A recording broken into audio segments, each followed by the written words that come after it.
ایک خاتون کینسر کے علاج کے لیے اسپتال آئیں، ساتھ میں ایک سوٹکیس تھا جس میں رقم موجود تھی۔ ڈاکٹر سے مشاورت کے لیے روم میں داخل ہوئیں اور ڈاکٹر کے پاس پہنچتے ہی التجا کرنے لگیں، مجھے کسی طرح اس موت کے منہ سے بچا لو، بس یہ بیماری کسی طرح ختم ہو جائے۔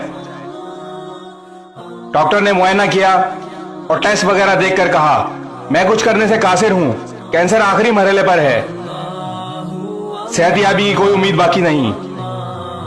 بہت ہی بجھے چہرے سے وہ کمرے سے نکلیں اور اسپتال کے کوریڈور میں تمام نوٹ پھیلا دیے اور چیخ چیخ کر کہنے لگیں، کیا فائدہ اس مال کا، ہم کیوں جمع کرتے ہیں اس مال کو؟ وہ مال جس سے ہم صحت نہیں خرید سکتے، جس سے ہم زندگی کا ایک پل نہیں خرید سکتے، یہ مال کسی کام نہیں آئے گا۔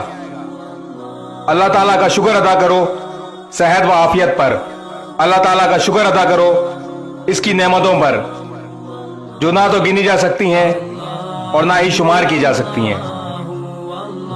اس ویڈیو کو شیئر ضرور کریں، ہو سکتا ہے آپ کے ایک شیئر سے یہ بات کسی کے دل میں اتر جائے۔